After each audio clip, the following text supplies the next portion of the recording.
This account comes from a small Appalachian community in the early 20th century, in a part of the mountains where houses were built solid and practical, often from local stone and timber.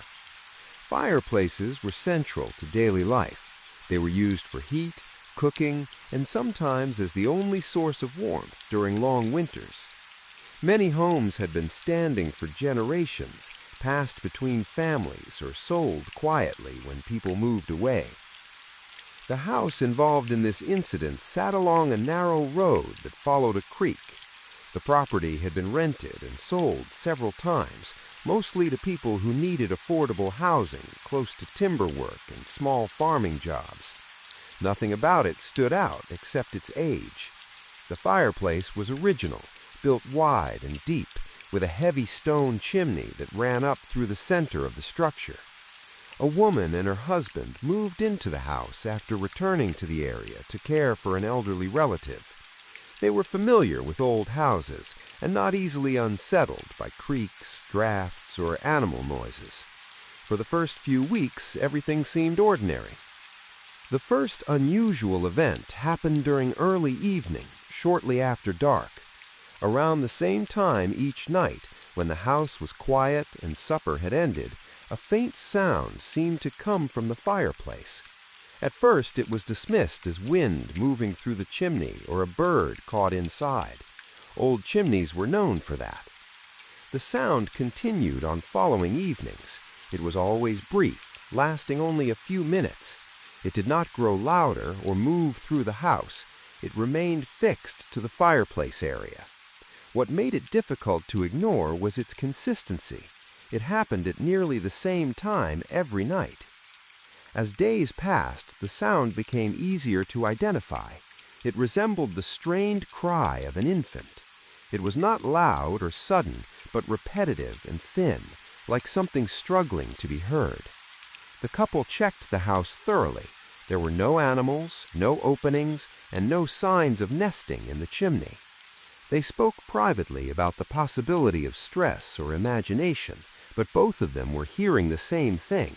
Neither wanted to involve neighbors or make it into a story. In mountain communities, people avoided unnecessary attention. After several weeks, something else began to occur. During the same short window of time in the evening, the soot-darkened interior of the fireplace would appear to change. In low light, the back wall seemed to take on a shape that resembled a child's face. It was faint and indistinct, not sharply defined. It did not move. It appeared briefly and then faded as the sound stopped. The couple did not attempt to investigate immediately. They avoided the room during those minutes and focused on daily routines. Still, the repeated nature of the events made them uneasy. The house itself did not feel threatening. There were no disturbances elsewhere, no cold spots, and no sense of being watched. Eventually, they decided to examine the fireplace structure itself. Old chimneys were sometimes used improperly in earlier years, and it was not uncommon to find debris, bones from animals, or trash sealed inside. With assistance, they dismantled the fireplace and chimneys stone by stone. The work was slow and deliberate. Deep inside the structure, sealed behind old masonry, they found small human remains. The bones were old and fragile. There were no personal items with them. Local authorities were notified, and the remains were handled respectfully and reburied. Records from the area were reviewed. There was no official report of a missing child connected to the property. However, informal accounts surfaced once the discovery became known. Older residents recalled a former occupant who had lived in the house decades earlier. He had been known for anger and isolation. His family life was rarely discussed. In those days, domestic matters were often hidden, especially in remote areas where oversight was minimal and neighbors kept their distance. No formal charges had ever been brought against him, and he had died many years before. There were no written records connecting him directly to the remains. What existed were fragments of memory and rumors that had never been spoken openly. After the remains were removed and the fireplace rebuilt, the nightly sounds stopped. The visual disturbance never returned. The house returned to being quiet and ordinary. The couple lived there several more years without further incident. They did not speak publicly about what had happened, except when asked directly. Even then, they described it plainly, without speculation or explanation. The house still stands, though it has changed hands again.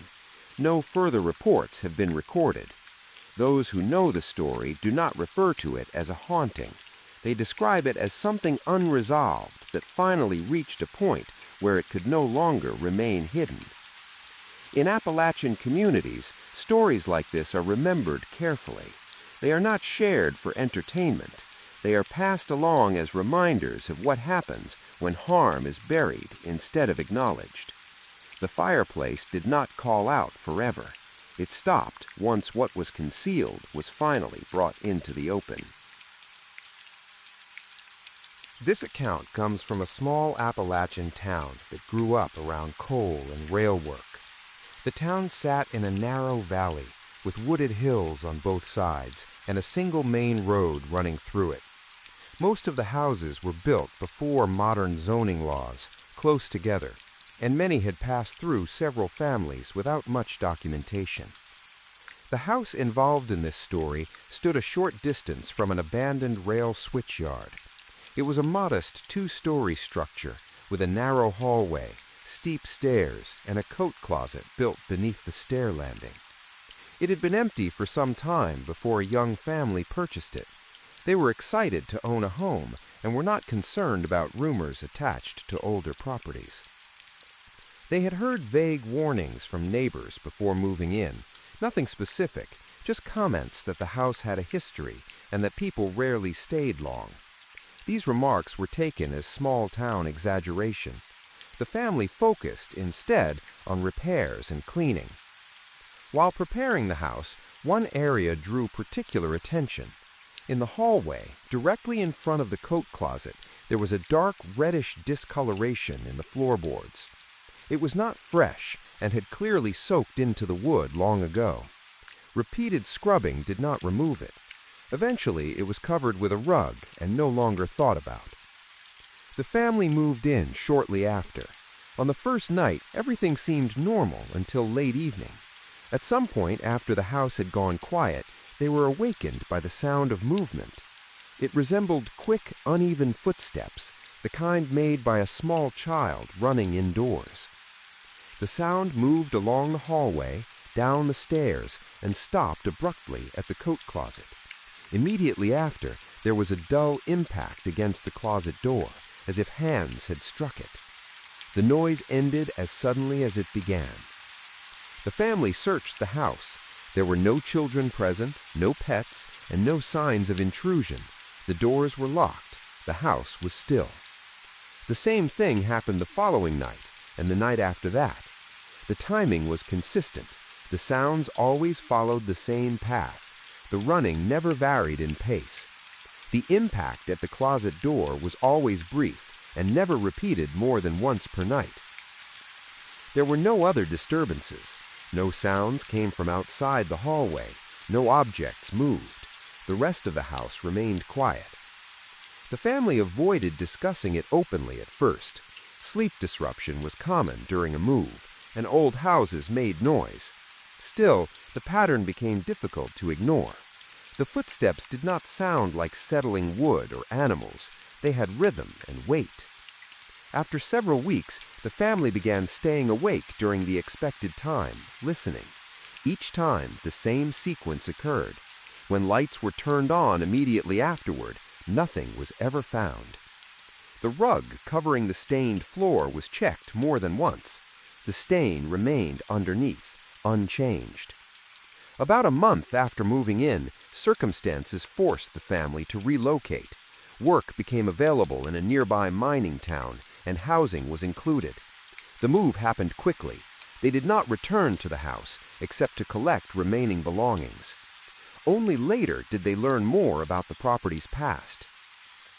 Older residents, once aware that the family had lived there, shared fragments of information. Decades earlier, a man had lived in the house with his child. He was known locally for instability and frequent outbursts. Neighbors recalled hearing shouting and sudden silences, though no official complaints had been filed. One night, authorities had been called to the house. Details were never widely discussed, but it was understood that the child had died inside. The incident was handled quietly, in a time when domestic matters were rarely investigated deeply, especially in working-class Appalachian communities. The death was said to have occurred in the hallway, near the coat closet. The man was removed from the home and never returned. The house changed hands several times after that, often remaining vacant for long stretches. No official records linked the sounds reported by later occupants to the earlier incident. There were no formal investigations into claims of disturbances. The events were treated as unfortunate history rather than something ongoing. Those who lived nearby said the house never felt dangerous, only unsettled. People who stayed too long eventually moved out, usually without explanation. The family never returned to the property. They did not attempt to verify the stories or seek closure. For them, the experience ended when they left. The house still stands. It has been renovated more than once. The hallway has been altered and the coat closet replaced. New flooring now covers the old boards. Whether the sounds were ever heard again is unclear. In towns like this, stories fade unless something forces them back into memory. What remains is a simple record of repeated events in a specific place, following a consistent pattern tied to a location with a documented past. No explanation was ever confirmed. No conclusion was drawn by those who experienced it. In Appalachian towns, homes carry histories that are not always written down. Sometimes they surface quietly through routine moments and then disappear once circumstances change. This was one of those cases. This account comes from a small Appalachian town that sits along a river bend with wooded hills rising on all sides. Like many places in the region, it has old neighborhoods where houses were built close together decades ago, and newer roads that cut through former farmland. The town has a long memory, even if most people don't talk about it openly. Over the years, there have been repeated reports involving children who were no longer alive but were still being noticed in specific places. These were not stories that started online or spread for attention. Most of them were passed quietly among families, school staff, emergency workers, and church members. The details varied, but the pattern stayed consistent. The reports usually involved very young children. In many cases, the children were not identified at first. People would describe seeing a small figure near a road, in a hallway, or sitting on steps where no child should be. The sightings were brief. No one reported being spoken to. No one described dramatic behavior. The children were simply there, and then they were gone. One of the earliest cases tied to this pattern involved an old rental house near the edge of town. It was a narrow structure with a shallow yard and a back porch that sagged slightly. Over a span of several years, different tenants reported hearing movement at night that sounded like a child walking from one room to another. These sounds were described as light and uneven, not like an adult moving around. Several renters assumed the noises came from neighboring houses or animals. It wasn't until a maintenance worker entered the home during the day and found small handprints on the inside of a window that concerns were raised. The handprints were not fresh. They were faint, as if they had been left a long time ago and never fully cleaned away. Records later showed that decades earlier, the house had been occupied by a family with several children. One infant had died there during a winter when heating was unreliable. The death was recorded as accidental. No investigation followed, as was common at the time. After that discovery, reports from the house stopped. The property was eventually sold and renovated. No further incidents were documented, though some locals still avoided it.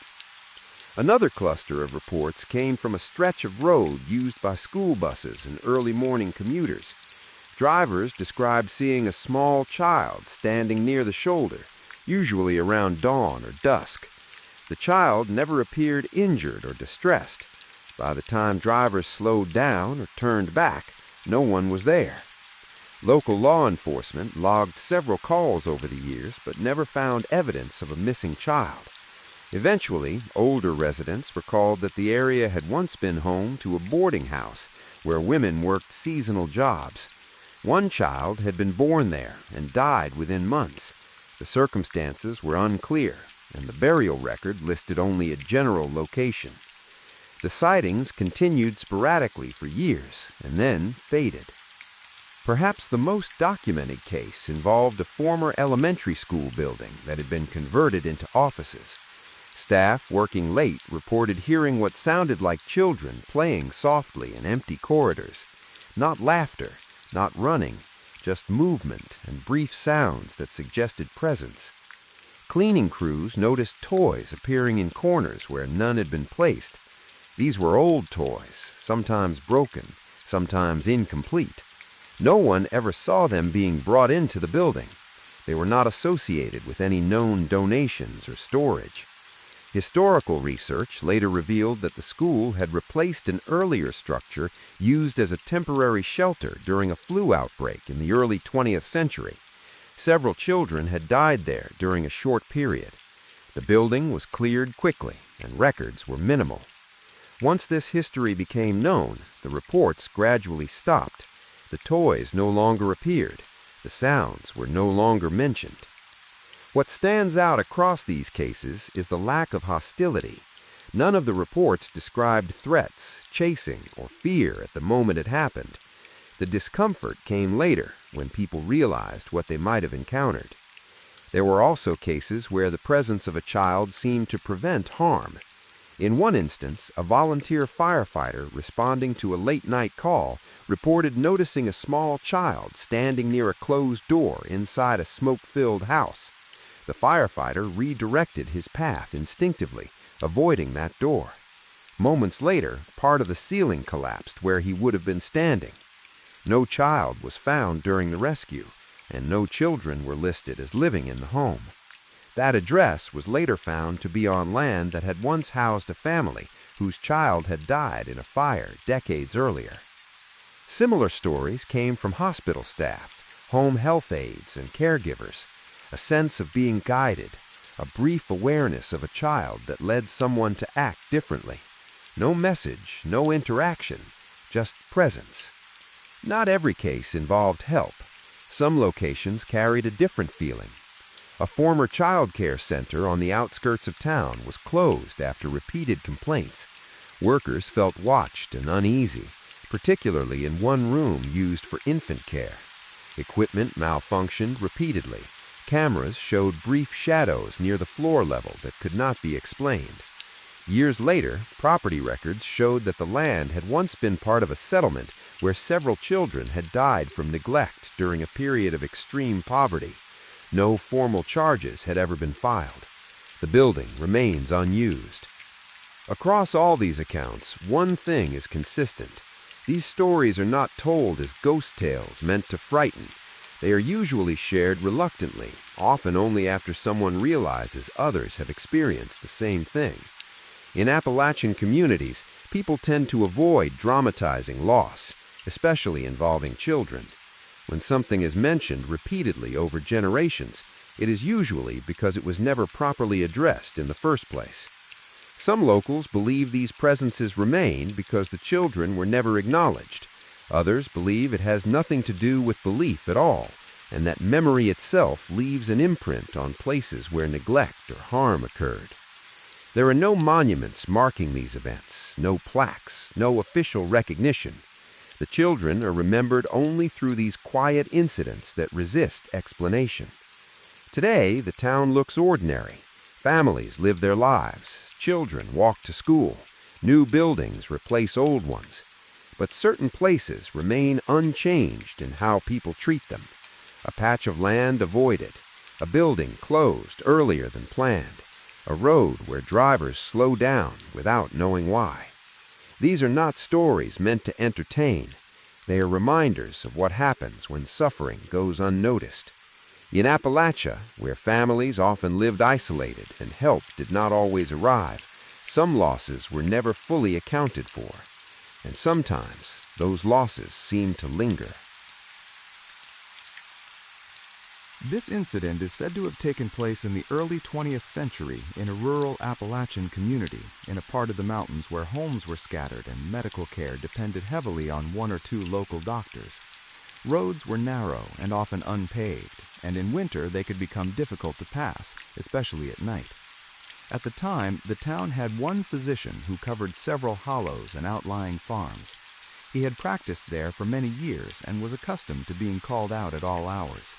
Illness did not follow schedules, and families often waited too long before seeking help because travel was hard and money was limited. One winter night, during a period of sustained cold and heavy snow, the doctor was asleep in his home near the center of town. Sometime after midnight, he was awakened by repeated knocking at his front door. This was not unusual for him, and he did not hesitate. He dressed quickly, assuming another emergency had arisen. When he opened the door, he found a young girl standing outside. She appeared to be around 12 or 13 years old. She was unfamiliar to him, which stood out as he generally recognized most families in the area. She was dressed appropriately for the weather in a heavy blue coat and carried a white hand muff. Her face was flushed from the cold, but she did not appear distressed or frightened. She indicated that her mother was seriously ill and needed medical attention immediately. She identified the family name and explained that they were staying at an old property several miles outside town, a place that had been vacant for some time. The girl also conveyed that there was no adult man in the household who could come for help. The doctor agreed to come at once. As soon as he did, the girl left and headed back down the road toward the property she had mentioned. She moved quickly, but did not appear to struggle with the snow or cold. The doctor prepared for travel.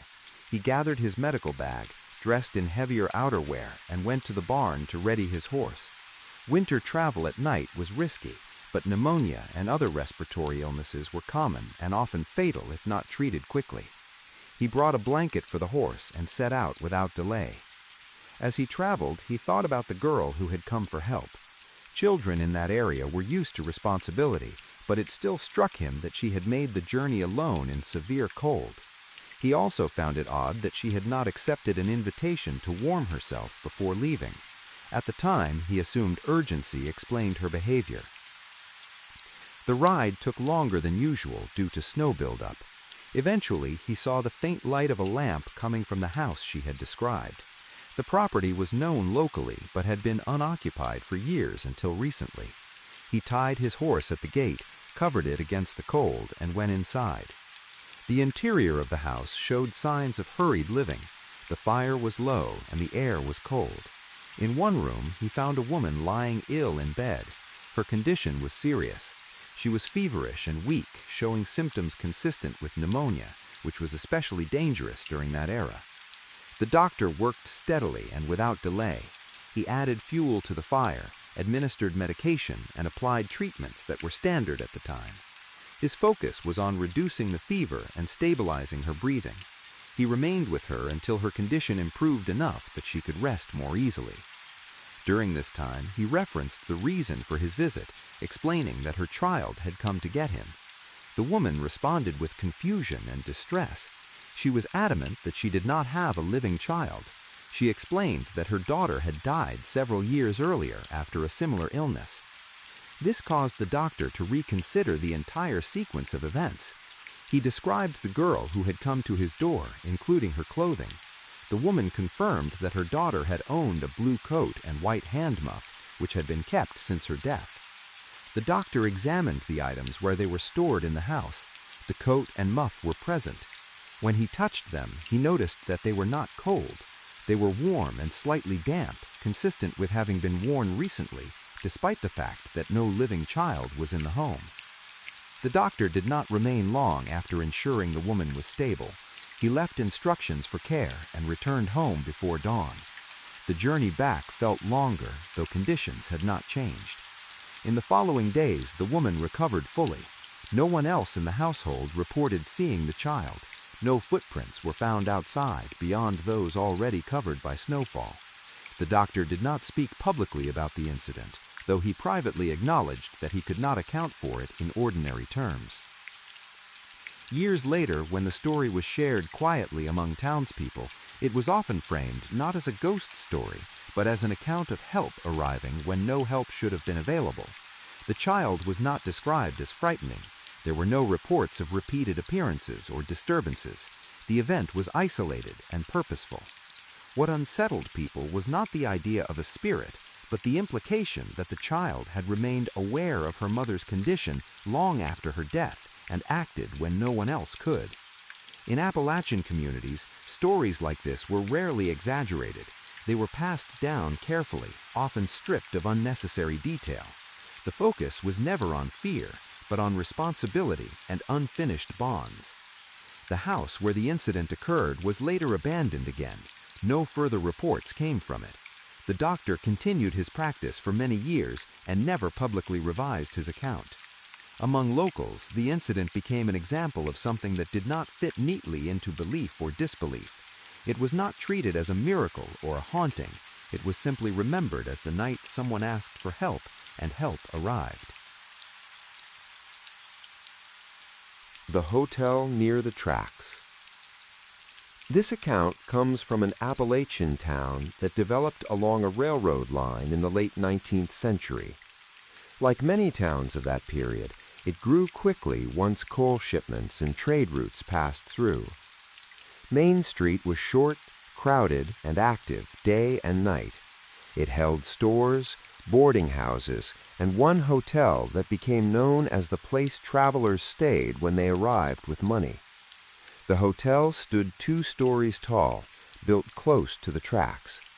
The front section held a saloon, and below it was a small recreation room used mostly by men waiting for trains or passing through town.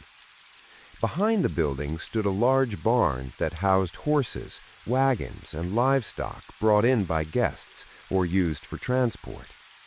The hotel was run by 2 brothers who had come to the area together.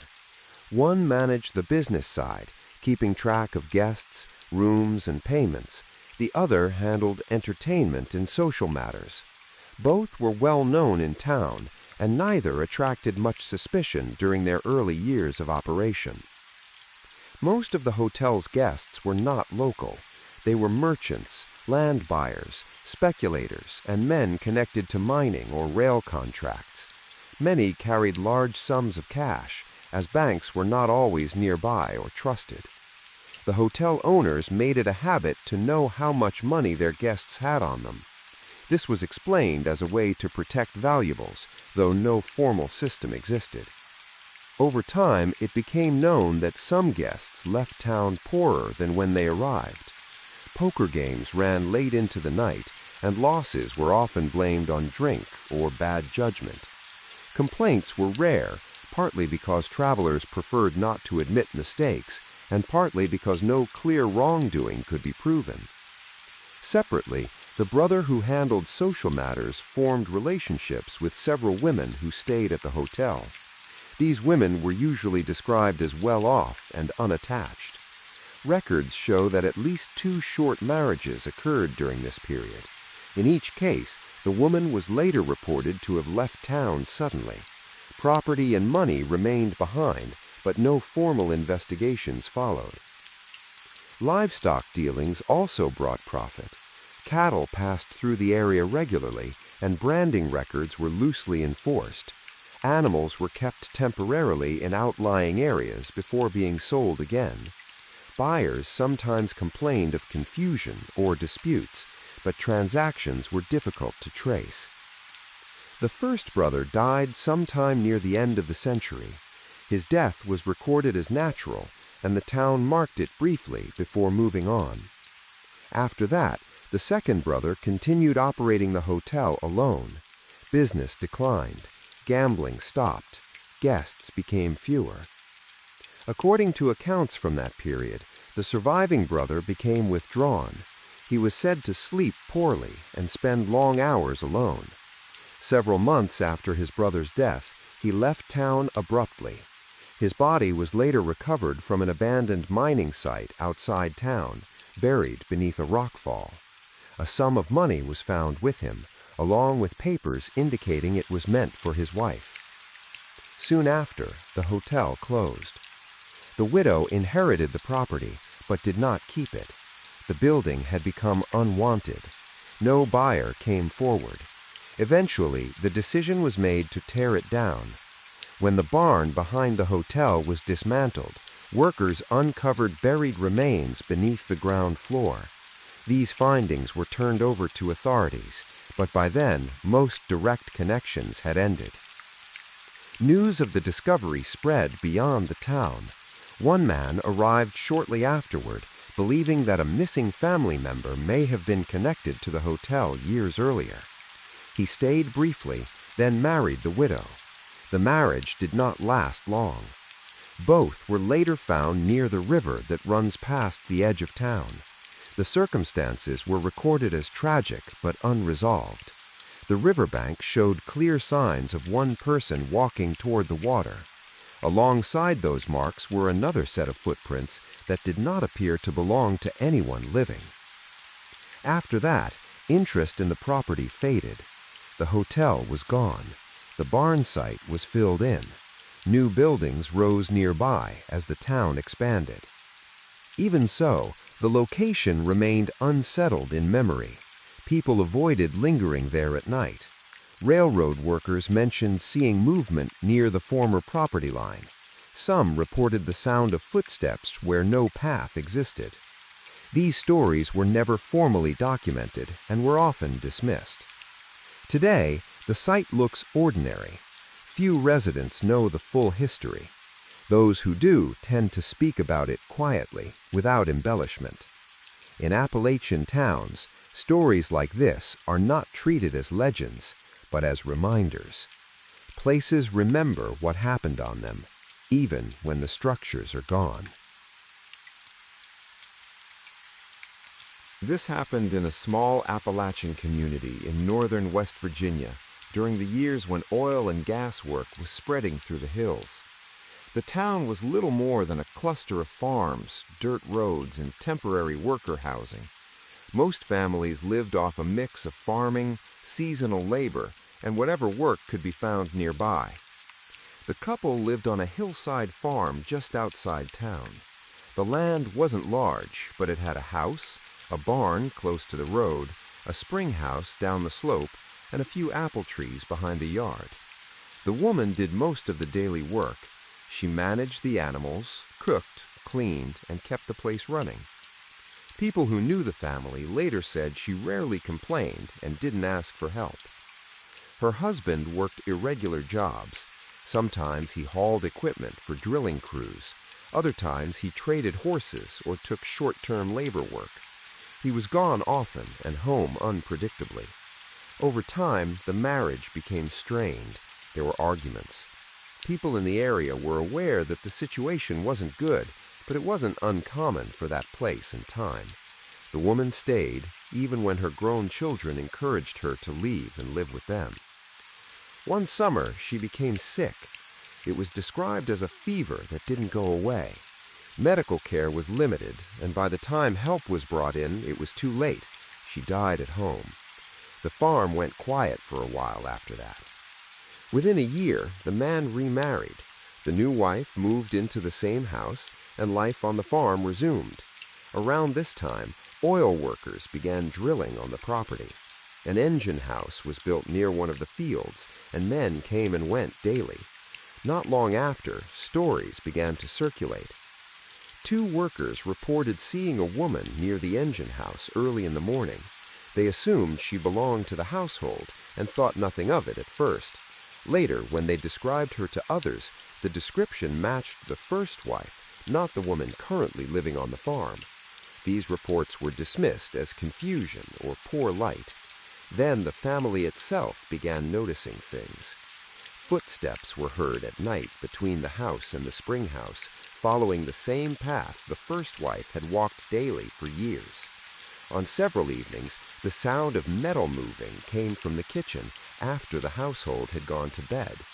Pots were found slightly shifted in the morning, though no one admitted touching them. There were also sounds from the barn. People passing on the road late at night reported hearing steady movements consistent with milking or feeding animals. When someone went to check, the barn was empty and the animals were undisturbed. One night, something struck the roof hard enough to wake everyone inside the house. It sounded like loose gravel being dumped across the shingles. When daylight came, there was nothing on the roof or the ground to explain it. These things did not happen every night. They were spaced out, unpredictable, and always brief. Nothing was damaged, no one was injured. That made them easier to ignore, at least at first. Over time, the tension wore on the family. One of the daughters who had remained on the property after her mother's death eventually sold her share of the land and moved away. She did not give a reason publicly, but she never returned. The situation worsened gradually. Livestock began to fail. Cattle became ill without clear cause. Horses that had been healthy died within a short period of each other. The second wife's health declined as well. She was often tired and unwell, and the house felt difficult to live in. Neighbors noticed that the man seemed unsettled. He spent less time on the farm and more time away, though he never explained why. The land stopped producing the way it once had. Eventually, the couple sold the property and left the area entirely. After they moved, the reports stopped. No further sightings were connected to the land, even after other families passed through or worked nearby. People in the community later said the farm felt normal again, but no one could explain why the activity had centered on daily chores rather than threats or violence. The woman, if she had returned at all, seemed to repeat the work she had always done in life. For locals, the story settled into something quietly unsettling rather than frightening. It wasn't told as a ghost story meant to scare. It was told as something that happened, lasted a while, and then ended when the people involved left. In Appalachia, stories like this aren't treated as mysteries to be solved. They're treated as reminders. Some places remember how they were lived in. Some people, even after death, are said to linger where their lives were hardest. And once those ties are broken, things tend to go quiet again.